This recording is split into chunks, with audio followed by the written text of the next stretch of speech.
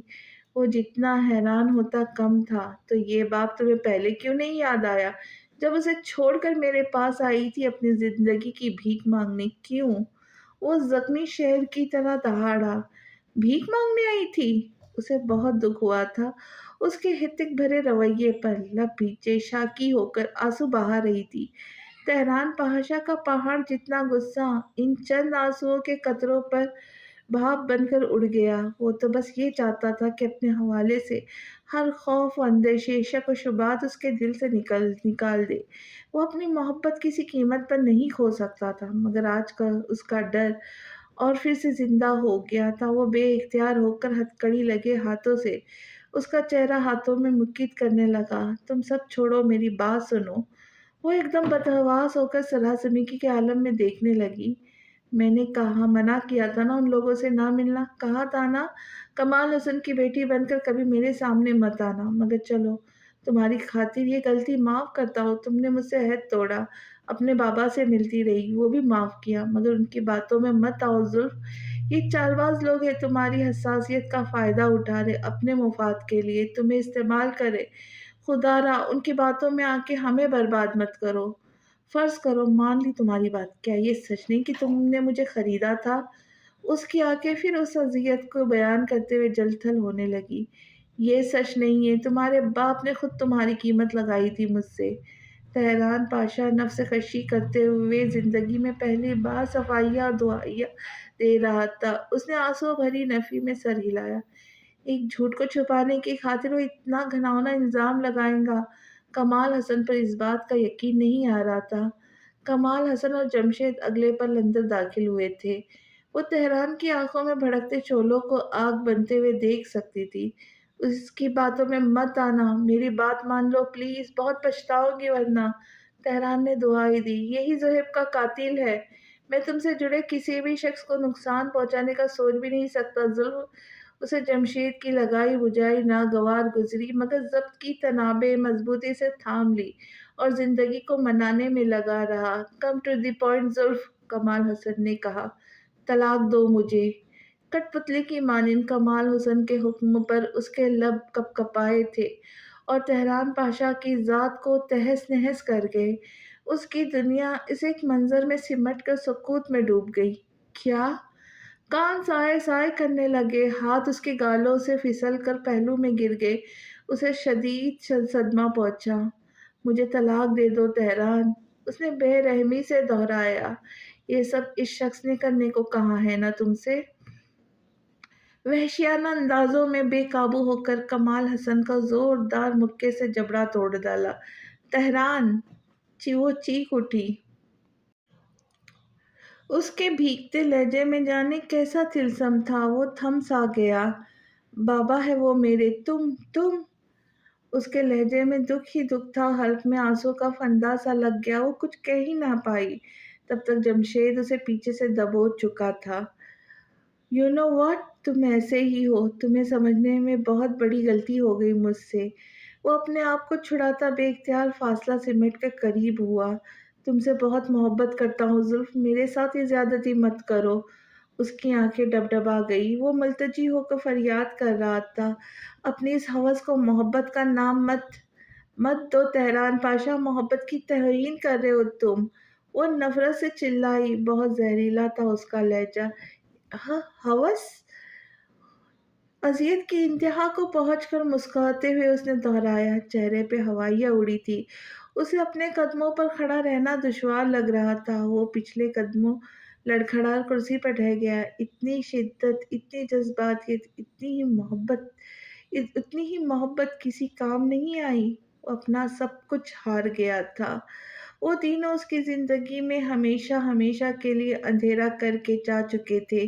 اپنی مٹھی میں بند کر کے مجھے لے گیا وہ پسند کر کے مجھے، اپنی مٹھی میں بند کر کے مجھے لے گیا وہ پسند کر کے مجھے، ہاتھ اس نے وفا سے کھینچ لیا خواہشوں میں وہ چند دو چند کر کے مجھے، موت طرز اب وہ میری طنز پہ ہے، سر بسر زہر خند کر کے مجھے، کھل گئی عشق دوستی اس کی، خوش ہے وہ درد مند کر کے مجھے، کر دیے بند مجھ پہ دروازے آشنائے کمند کر کے مجھے، گر گیا جانے خود وہ کیوں اتنا، گر گیا جانے خود وہ کیوں اتنا، آسمان تک بلند کر کے مجھے، اب وہ آنسو چھڑک رہا ہے قاتل مثل شعلہ بلند کر کے مجھے۔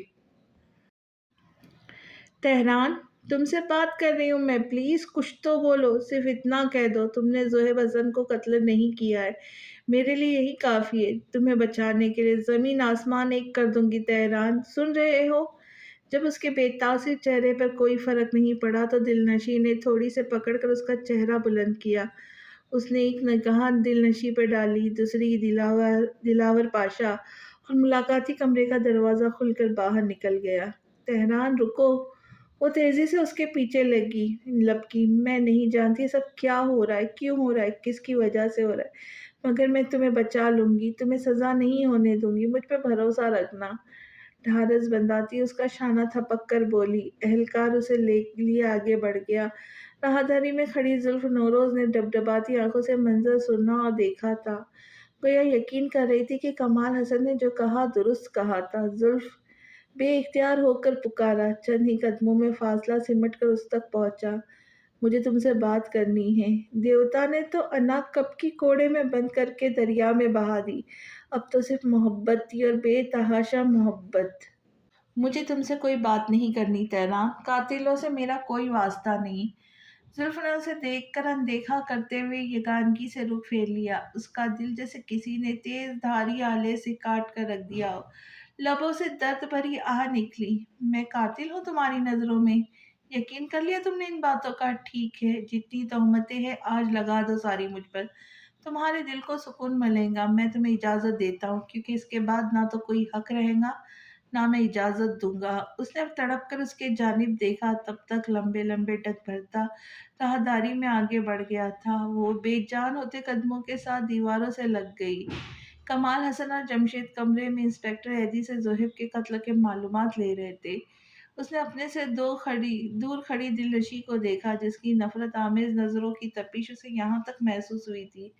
میں اس وقت تمہارے علاوہ کسی پر بھروسہ نہیں کر سکتا دلنشیں بیٹا، ہر کار آزما لو، قانونی غیر قانونی، مگر میرے بیٹے کو کچھ نہیں ہونا چاہیے، وہ بے گناہ ہے۔ کئی دنوں تک وہ اپنے آپ سے جنگ لڑتے رہے تھے، بالآخر غصے کو تھوک کر اس کی خاطر آ ہی گئے۔ آپ فکر مت کریں انکل، ایسا ہی ہوگا، اس نے مضبوط لہجے میں کہا اور وہ اسٹیشن سے نکل گئی۔ شجاعت عالمگیر سے ملنا ہے مجھے، اس کا انداز تحکمانہ تھا۔ میم، آپ کی اپائنٹمنٹ ہے؟ نہیں، مگر مجھے اس سے ملنا ہے، اٹس ارجنٹ، آپ اسے بتائیں کہ دلنشیں آئی ہیں۔ اس کا اٹل اور ہٹ دھرم انداز دیکھ کر ریسیپشنسٹ کریڈل اٹھانے لگی۔ باس نے آپ کو ویٹ کرنے کے لیے کہا ہے۔ ریسیپشنسٹ نے کریڈل رکھ کر کہا تو اس کے تن بدن میں آگ لگ گئی۔ وہ تیزی سے قدم بڑھاتی دھاڑ کی آواز کے ساتھ دروازہ کھول کر آفس میں داخل ہوئی۔ کیوں شجاعت عالمگیر، کیا امان کے جانے سے ہمارے بیچ سارے ناطے ختم ہو گئے؟ جو مصیبت کے وقت تم نے پیٹھ دکھا دی ہمیں، اس نے تندی سے کہا۔ آنکھوں کے گوشے خود بخود بھیگنے لگے۔ امان کی موت کو 2 دن گزر چکے تھے، تہران بری طرح پھنس چکا تھا، مگر شجاع نے خبر گیری نہیں کی، پرسان حال اور غمزدہ کو ان کے حال پر چھوڑ دیا تھا۔ اس وقت نہیں دلنشیں، پلیز جاؤ یہاں سے، اندوبگین سوگوار لہجے میں کہا۔ تھکی تھکی سی آنکھیں لال تھی۔ تمہاری آنکھیں بتا رہی تم کچھ نہ کچھ ضرور چھپا رہے ہو، کیا چھپا رہے ہو تم ہم سے؟ امان کے پاس سب سے پہلے تم پہنچے تھے نا، کیا دیکھا تم نے بتاؤ؟ اپنے دوست کو تڑپتے اور سسکتے ہوئے دیکھا ہے میں نے، ان ہاتھوں میں دم توڑتے ہوئے دیکھا ہے، اور کچھ جاننا چاہتی ہو؟ اس کے بدلے بدلے سے لہجے کی چبھن صاف محسوس کی تھی۔ قتل ہوا ہے ہمارا دوست، بہت بے رحمی سے قتل ہوا ہے، اور یہ سب تمہارے اس تہران پاشا کی وجہ سے ہوا ہے، اس عورت کے گھٹیا اور نیچ باپ کی وجہ سے ہوا ہے، جس عورت سے تمہارا دوست محبت کا دعوے دار ہے۔ آفس کی 40 منزلہ عمارت کی چھت دل نشین کے سر پر آ گری تھی۔ زلف کے والد کی وجہ سے؟ امان کی موت سے ان کا کیا تعلق؟ وہ سب چھوڑو، یہ جان لو جمشید اور کمال حسن دونوں ہی امان کے قاتل ہیں۔ تمہیں انہیں سزائے موت دلوانی ہے، ورنہ میں انہیں جان سے مار دوں گا۔ دل نشین نے سہمی سہمی نگاہوں سے اس کو دیکھا۔ وہ صرف کہہ نہیں رہا تھا، کرنے کا ارادہ بھی رکھتا تھا۔ وہ اپنے قول کا کتنا پکا تھا وہ سبھی جانتے تھے، مگر عدالت ثبوت اور گواہی مانگتی ہے شجاع۔ وہ سب تمہیں میں لا کر دوں گا، مگر پہلے تم ان دونوں کو سزا دلواؤ۔ تہران کو ہم بعد میں دیکھیں گے۔ دل نشین نے تیزی سے اس کی بات قطع کرتے ہوئے کہا، نہیں، تہران اس وقت مصیبت میں ہے، ہمیں اس کا ساتھ دینا چاہیے۔ پہلے وہ باعزت بری ہو جائے، پھر ہم امان کے قتل کا مقدمہ دائر کریں گے۔ وہ ایک دم اس کی کوہنی دبوچتے ہوئے درشتی سے کہنے لگا، تم اپنی فیلنگز کو مکس کر رہی ہو، یاد رکھو اب سزا نہیں ہوئی تو بہت دیر ہو جائے گی۔ میں نہیں، تم اپنی فیلنگز کو مکس کر رہے ہو۔ کمال حسن سے نفرت اپنی جگہ، لیکن تہران بے گناہ ہے۔ تم کمال حسن کے کیے کی سزا تہران کو نہیں دے سکتے، صرف اس لیے کہ وہ زلف سے محبت کرتا ہے۔ دل نشیں کو اس کا انداز گفتگو کا حوالہ دونوں سخت ناگوار گزرے۔ تیزی سے اپنا بازو اس کی گرفت سے چھڑایا۔ وہ پلٹ کر گہرے گہرے سانس لیتے ہوئے اپنے وحشی جذبوں پر قابو پانے کی کوشش کرنے لگا۔ آئندہ کبھی مجھے اس محبت کا طعنہ مت دینا جو میں اپنے دل میں دفن کر چکی ہوں۔ تم اپنی سطحی ذہنیت کی وجہ سے خود تفرقے میں پڑ رہے ہو، ورنہ میں نے کبھی تم لوگوں کو ایک دوسرے سے کم نہیں سمجھا۔ وہ جاتے جاتے گہرے دکھ اور رنجیدگی سے بولی اور واک آؤٹ کر گئی۔ شجاعت عالمگیر کے سینے میں نفرت کی آگ جل رہی تھی۔ تمہیں تو بعد میں دیکھوں گا الف۔ اس نے فیصلہ کن انداز میں سر اٹھایا، لائحہ عمل تشکیل دیا اور حتمی انداز میں کرسی کی پشت سے کوٹ اٹھا کر آفس سے نکل گیا۔ باس، کچھ دیر میں میٹنگ کینسل کر دو، ساری میٹنگز۔ بات کاٹ کر تندی سے کہتا اسے بہت پیچھے چھوڑ گیا۔ 2 دن پہلے عدالت میں پہلی پیشی کے موقع پر اس نے ٹرائل کی ڈیمانڈ کی تھی۔ میجسٹریٹ نے ثبوت و گواہ پیش کرنے کی آخری موقع دیتے ہوئے نصیحت اور خبردار کیا تھا کہ ان کے پاس یہ آخری موقع ہے، کیونکہ سارے ثبوت تہران کے خلاف تھے۔ وہ خالی خلی مفروضوں پر وکالت نہیں کر سکتی تھی۔ اس کی گن، زلف، شرمین جمشید کی گواہی کافی تھی اس پر جرم ثابت کرنے کے لیے۔ باقی ماندہ ثبوت جھوٹے تھے جو کمال حسن کے وکیل نے پیش کیے تھے، صرف وہ جانتی تھی۔ تہران کی حمایت میں کسی ایک شخص کی گواہی کیس کا رخ بدل سکتی تھی۔ اپنے دوست سے کہہ دینا اپنا منہ بند رکھے، اور اپنے بیان میں یہ ضرور کہے کہ امان پر پہلے بھی جمشید کے لوگوں نے حملہ کیا تھا، وہی زہیب حسن اور امان کا قاتل ہے۔ ان دونوں کے قتل کا آپس میں لنک ضرور ہے، وہ ہم دوسری پیشی میں ثابت کر دیں گے۔ کس قدر تلخی اور کڑواہٹ بھرے لہجے میں اس نے عدالت کے باہر کھڑی دلنشیں کو ہدایت دی تھی۔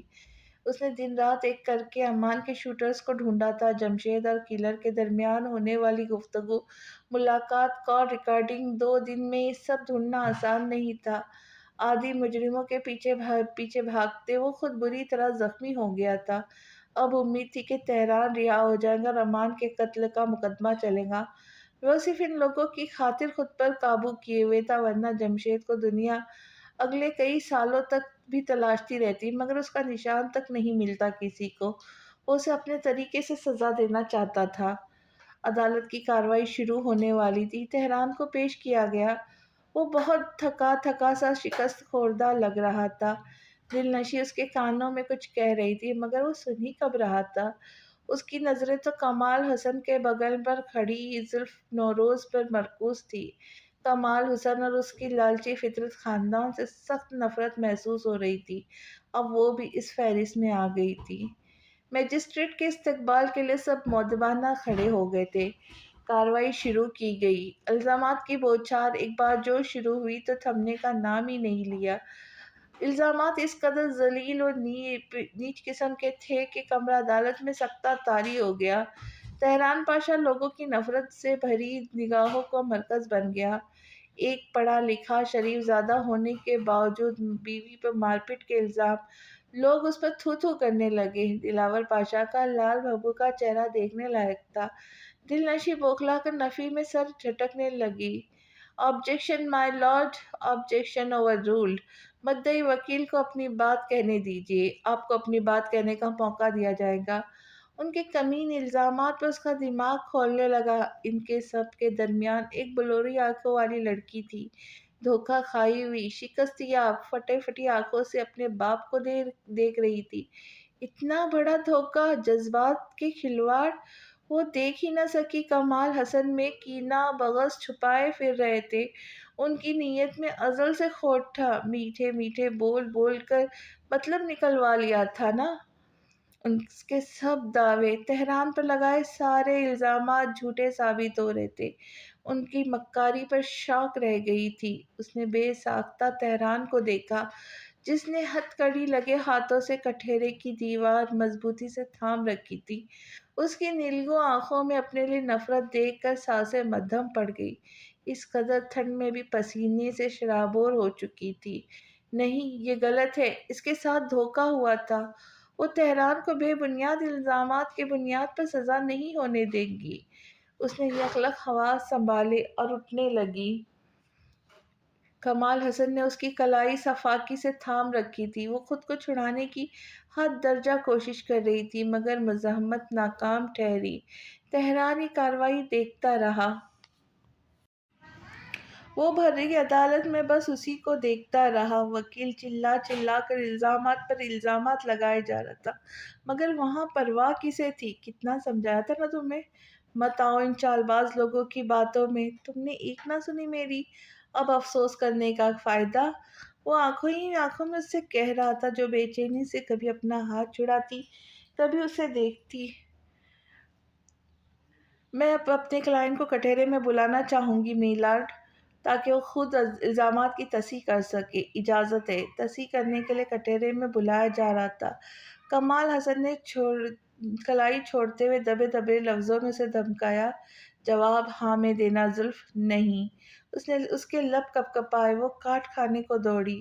وہ سارے الزامات کی تردید کرنا چاہتی تھی۔ یہ سب جھوٹ تھا، کمال حسن نے اسے دھوکہ نہیں دے سکتے۔ نہیں، پھر سے نہیں۔ اس نے بےتابی سے کٹہرے کا رخ کیا۔ تہران پاشا فدا ہو جانے والی نظروں سے اسے دیکھ رہا تھا، جیسے اس وقت اس سے ضروری اور کچھ نہ ہو۔ اس کی زندگی اس کی جانب بڑھ رہی تھی، بے قراری سے، بے تابی سے، مگر اب نہیں، اب بہت دیر ہو چکی تھی۔ وہ بہت توہین کر چکی اس کی محبت و انا کی۔ اب دیوتا کی باری تھی۔ وہ اسے ایسی سزا دینا چاہتا تھا کہ آزاد ہو کر بھی خود کو پنجرے میں قید محسوس کرتی رہے۔ اس کی محبت کی قید۔ وکیل صاحب نے جو بھی الزامات لگائے وہ سب درست ہے؟ جانی پہچانی سی آواز کمرہ عدالت میں گونجی تھی، وہ سب کو ساکت کر گئی۔ نہیں، زلف کہنا چاہتی تھی، مگر اس کے حلق میں آواز کہیں پھنس گئی تھی۔ دل نشیں نے لڑکھڑا کر میز تھام لیا۔ ایک دم کمرہ عدالت میں ہلچل سی مچ گئی۔ تہران کے اس بیان کو اقبال جرم کے معنوں میں لیا گیا۔ کیا بکواس کر رہے ہو تہران؟ دل نشیں آس پاس سے ماورا ہو کر چیخی۔ تہران نے بولنا چاہا، مگر دل نشیں نے بڑھ کر دونوں ہاتھ مضبوطی سے اس کے منہ پر جما دیے۔ پلیز پلیز پلیز اپنا بیان واپس لے لو، میں تمہیں کچھ نہیں ہونے دوں گی، ٹرسٹ می۔ وہ رو رہی تھی، منت کر رہی تھی۔ مجسٹریٹ نے فیصلہ سنانے سے پہلے اہلکاروں کو کچھ کہتے ہوئے اشاروں میں کہا تھا۔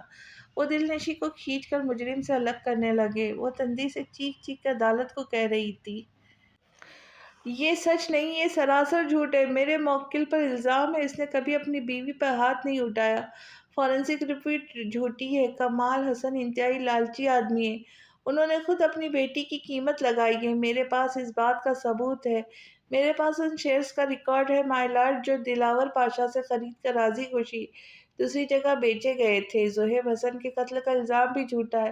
تہران لیفٹی ہے، جبکہ زہیب حسن پر گولی سیدھے ہاتھ سے چلائی گئی تھی۔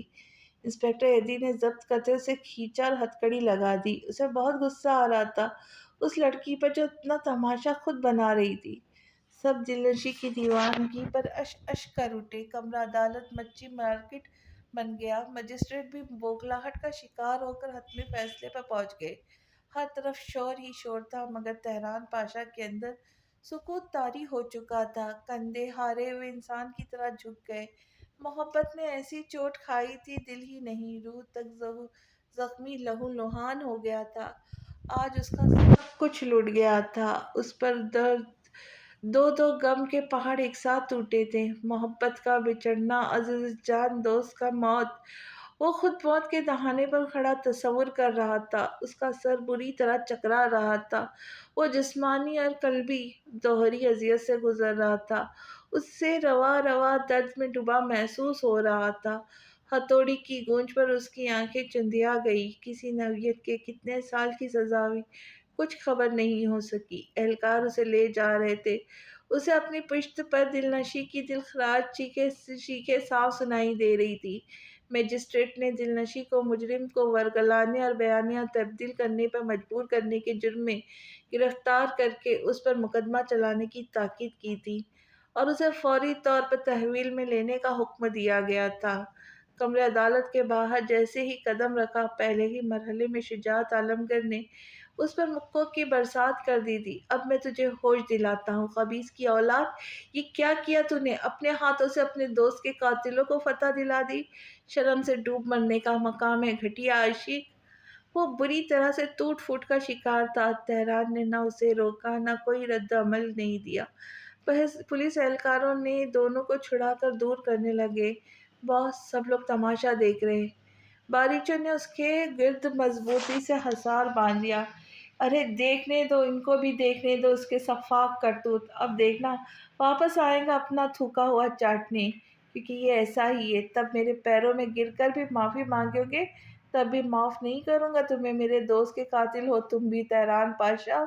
اس کی سانسیں غم و غصے سے پھولی ہوئی تھی، وہ ہانپ رہا تھا، شدت ضبط سے چہرہ لال سرخ ہو چکا تھا۔ چھوڑو مجھے۔ صفاکی سے اپنے اعتراف سے باریچوں کے ہاتھ جھٹک دیے۔ دل نشیں کی محنت، اس کی امیدیں، منصوبے سب بیکار کر گیا وہ شخص۔ غصہ تھا کہ کم ہونے کو نہیں آ رہا تھا۔ اس صدمے نے شجاعت عالمگیر کی زندگی کی سکون تہس نہس کر دیا۔ کسی نے کیا خوب کہا تھا، اپنے دشمن کو بھول جاؤ، واحد ہستی جو تمہیں خاک میں ملا سکتی ہے وہ صرف تمہارا قابل اعتبار دوست ہے۔ یہ بہت خطرناک مجرم ہے، اسے دھیان سے لے جائیے گا۔ انسپکٹر ایدی نے پلٹ کر آواز کی جانب دیکھا۔ جمشید لنگڑاتا ہوا چبھتی ہوئی نگاہوں سے تہران پاشا کو دیکھ رہا تھا۔ تم بھی ذرا دھیان رکھو، کہیں یہ مجرم تمہاری دوسری ٹانگ بھی نہ توڑ دے۔ ٹھیکا سا جواب ملنے پر جمشید اپنا منہ لے کر رہ گیا۔ تہران پاشا کو آج ماسکو جیل شفٹ کیا جا رہا تھا۔ جب سے مجسٹریٹ نے فیصلہ سنایا تھا تب سے لے کر اب تک اس کے لب مہر بند تھے۔ جیل میں اس کا لباس مخصوص نارنجی رنگ کے لباس میں تبدیل کر دیا گیا تھا۔ وہ ان ہزاروں لاکھوں لوگوں کی بھیڑ میں تنہا بیٹھا رہتا، نہ کسی سے کہتا، نہ کسی کی سنتا۔ ٹھیک 2 دنوں بعد اسے طلاق نامہ موصول ہوا تھا۔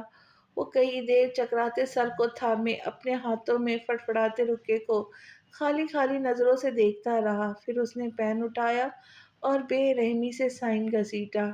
یوں محسوس ہو رہا تھا اس کا وجود گرتی ہوئی عمارت کے ملبے تلے دب چکا ہو، سانس لینے میں دشواری پیش آ رہی تھی، دم گھٹ رہا تھا۔ اس نے آگے بڑھ کر کھڑکی کھول دی۔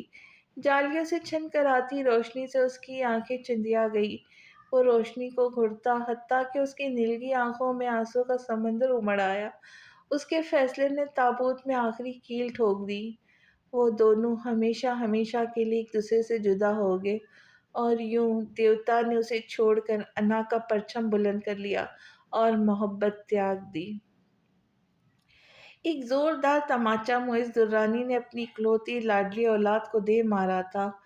اس پر تو پہلے ہی غموں کا پہاڑ ٹوٹے تھے، اس چماٹ نے اسے نیم جا کر دیا۔ وہ لڑکھڑا گئی۔ انسپکٹر ایڈی اس کے بہت قریب کھڑا تھا، اسے تھام کر گرنے سے بچایا۔ آپ سنبھالیں خود کو، اس نے بوکھلا کر کہا اور معز درانی کو گھرایا۔ آپ پولیس اسٹیشن میں کھڑے ہیں، اس لیے آپ کا لحاظ کر رہا ہوں۔ تم چپ رہو اور تم ہوش میں آ جاؤ۔ اب دیکھ لیا دوستیاں نبھانے کا انجام تم نے؟ میری عزت اور اپنا کیریئر سب داؤ پر لگا دیا۔ ان کا بس نہیں چل رہا تھا کہ ایک اور تھپڑ اور لگا دیتے۔ باوقار اور تمکنت رکھنے والی لڑکی اس وقت دبو سی سہمی ہوئی نگاہوں سے ان کو دیکھ رہی تھی۔ بہت ڈس اپوائنٹ ہوا ہوں میں دل، بہت زیادہ۔ بابا آئی ایم سوری۔ وہ بے آواز روتی رہی۔ وہ لب بھیج کر رہ گئے، لمبے لمبے ڈگ بھرتے وہاں سے چلے گئے۔ انسپکٹر ایڈی سے مزید برداشت نہ ہو سکا۔ وہ اہلکاروں کو اشارہ کرنے لگے جو حکم کی تعمیل کرتے ہوئے اسے لاک اپ میں بند کرنے لگے۔ بڑا برا ہوا وکیل صاحبہ کے ساتھ۔ سو تو ہے، تہران پاشا کو ان کی قدر کرنی چاہیے۔ آج کل کے زمانے میں اتنا وفادار دوست کہاں ملتے ہیں۔ Mind your own business. Inspector ایڈی نے غضبناک تہویروں سے چامگائیاں کرتے اہلکاروں کو جھڑک دیا۔ وہ گھبرا کر ادھر ادھر ہو گئے۔ مطالبے میں پہل کس نے کی؟ یہ معمہ اپنے آپ دم توڑ گیا جب اس نے طلاق نامے پر تہران پاشا کے دستخط دیکھے۔ وہ جیسے کسی پتھر کی مورتی میں ڈھل گئی۔ صدمہ بہت شدید تھا۔ یقین کرنا مشکل ہو گیا تھا کہ تہران اسے چھوڑ چکا ہے۔ وہ ناراض تھا، خفا تھا، اس کے ساتھ دھوکا ہوا تھا جس کی وہ اسے سزا دینا چاہتا تھا۔ وہ مانتی تھی، مگر اتنی کڑی سزا جس کی وہ اسے سزا دینا چاہتا تھا، وہ مانتی تھی، مگر اتنی کڑی سزا، گویا جدائی کے نام پر موت دے دی تھی۔ آج کل زد و رنج ہو رہی تھی، اب تو آنسو ہی نہیں رک رہے تھے، بلا تردد بہتے چلے جا رہے تھے۔ اسے سب کچھ ایک خواب سا لگ رہا تھا، ان دونوں کا ملنا، شادی، چند سالوں کا ساتھ، خوشیاں، آزادی، سب کچھ۔ تم میرے ساتھ ایسا نہیں کر سکتے تہران، نہیں کر سکتے۔ رکا اس کے آنسوؤں سے مکمل گیلا ہو چکا تھا۔ وہ صدمے کی شدت سے پورے قد کے ساتھ گر کر زمین بوس ہو گئی۔ چند دنوں کی تھکا دینے والے پروسیس کے بعد دلنشین کو معز درانی نے اپنے پاور کا استعمال کرکے نہ صرف رہا کروا دیا بلکہ اس کے نام اس معاملے سے مکمل طور پر صاف کروا لیا۔ اسے دوبارہ اس قسم کی دوستیوں کو نبھانے کے چکر میں اس حد تک جانے پر سختی سے خبردار کیا تھا۔ دلنشین ان کی اکلوتی لاڈلی اولاد تھی۔ معز درانی اس کی آنکھ میں آنسو تک نہیں آنے دیتے تھے۔ کجا کسی قسم کی تکلیف دینا بہت دور کی بات۔ اس پر ہاتھ اٹھا کر وہ بہت پشیماں تھے اور معافی بھی مانگ چکے تھے۔ امان کی موت پہلی بن کر رہ گئی تھی۔ حوالات کے اندر اور اب باہر آ کر تہران پاشا کی دیوانگی پر جتنا حیران ہوتی کم تھا۔ بہت دن اس نے دونوں دوستوں کے بچھڑ جانے کی وجہ سے صدمے میں گزارے تھے۔ شجاعت عالمگیر نے ہاتھ اٹھا دیے تھے۔ وہ اسے امان کے متعلق کچھ بھی بتانے پہ راضی نہیں تھا۔ وہ امان کے قتل کا کیس فائل کرنا چاہتی تھی، مگر کس بنیاد پہ؟ آج اس کی طبیعت ذرا سنبھلی تھی۔ معز درانی کے منع کرنے کے باوجود اس نے شجاعت عالمگیر سے ملنے کا فیصلہ کیا تھا۔ اپنے سامنے رکھے بھاپ اڑاتے کافی کے کپ کو کب سے گھور رہی تھی۔ کیسے ہو تم؟ کھوئے کھوئے انداز میں پوچھنے لگی۔ مجھے چھوڑو، تم ٹھیک نہیں لگ رہی ہو، کیا ہوا ہے؟ گلاس وال سے چھن کر آتی روشنی میں اس کا سنجیدگی سے بھرپور سپاٹ چہرہ دیکھا۔ دلنشین کے لبوں پر زخمی مسکراہٹ ابھر کر معدوم ہوئی۔ اگر کوئی اور پوچھتا تو اسے بتا بھی دیتی، لیکن تم تو واقف ہو۔ تمہیں کیا بتاؤں کہ کیا ہوا ہے؟ شجاع نے اسے دیکھا۔ بلیک شرٹ اور جینس میں ملبوس تھی، بالوں کو چوٹی میں مکید کیے، دو لٹیں اس کے گالوں کے اطراف جھول رہی تھی، ہاتھوں کو باہم پیوست کیے، بجھی بجھی سی ویران آنکھوں سے وال کے پار دیکھ رہی تھی۔ تم مجھے بتاتے کیوں نہیں کہ تم امان کے قتل کے بارے میں کیا جانتے ہو؟ میں کچھ نہیں جانتا، برجستہ جواب آیا۔ دلنشین گردن موڑ کر اسے دیکھنے لگی۔ تمہیں یاد ہے جب امان کہتا تھا تم میری محبت کا قرض ادا نہیں کر سکوں گی، تو کیسے ہم نے اس کی بات مذاق میں اڑا دی تھی؟ یہ سب یوں سچ ہو جائے گا کبھی سوچا نہ تھا۔ اس نے آنکھ کا کونا انگلی سے دبایا۔ تہران ہمیں دگا دے گا، ہم نے یہ بھی کب سوچا تھا؟ اس کے لہجے میں چبھن محسوس کر کے دبی دبی حمایت میں بولی، حالانکہ اسے صدمے نے اس کے حواسوں کو مکمل توڑ پھوڑ کر کے رکھ دیا۔ تہران کے ساتھ اچھا نہیں ہوا شجاع، وہ کسی کی پری پلان کا شکار ہو گیا۔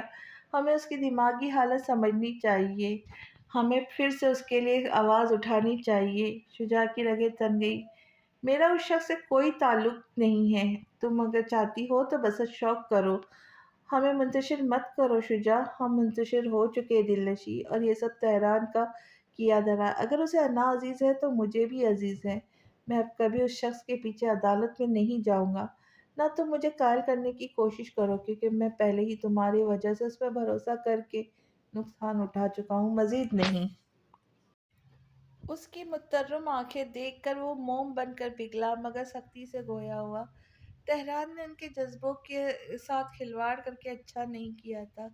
اس نے تلخی سے کرسی چھوڑ دی، رخ موڑ کر پینٹ کی جیبوں میں ہاتھ گھسائے، لا تعلقی اختیار کر لی۔ کئی دیر بعد اس نے پلٹ کر دیکھا تو نشست خالی تھی، کافی کا مگ جو کاتو پڑا ٹھنڈا ہو رہا تھا۔ کئی دن ہاسپٹل میں اس کا ٹریٹمنٹ چلتا رہا، پھر اسے ڈسچارج کر دیا گیا۔ گھر آنے کے بعد بھی اس کی حالت میں سدھار نہیں آیا تھا۔ گھر والوں سے اس کی بات چیت مکمل بند تھی۔ کمال حسن نے سے اس نے زبانی کلامی تک نہ کیا تھا۔ ایک بار بھروسہ کر کے ایسا تماچا پڑا تھا، وہ منہ کے بل گری، اب تک نہیں سنبھلی تھی۔ ان کی غرض صرف انتقام لینا تھا، وہ لے چکے تھے۔ اب اس کی ذات سے کوئی سروکار نہیں تھا، اسے کوئی پوچھتا تک نہیں تھا۔ اس کی موجودگی سے شرمین اندر ہی اندر کھولتی رہتی تھی۔ شرمین کی نظر میں زوہب حسن کی قاتلہ وہ تھی۔ زندگی متحرک رہی، وقت کا کام تھا چلنا، سو اپنی رفتار سے چلتا رہا۔ دن تیزی سے گزرنے لگے۔ ایک دن اچانک جمشید کہیں غائب ہو گیا، بہت ڈھونڈنے کے باوجود نہیں ملا۔ کمال حسن کے ساتھ بزنس کے معاملات وہی سنبھالتا تھا۔ انہیں نقصانات ہونے لگے، ایک جگہ سے پھر دوسری جگہ سے لے دے کر ایک کمپنی ان کے پاس بچی تھی، جسے بچانے کے لیے وہ آج کل دن رات سرگرم عمل تھے۔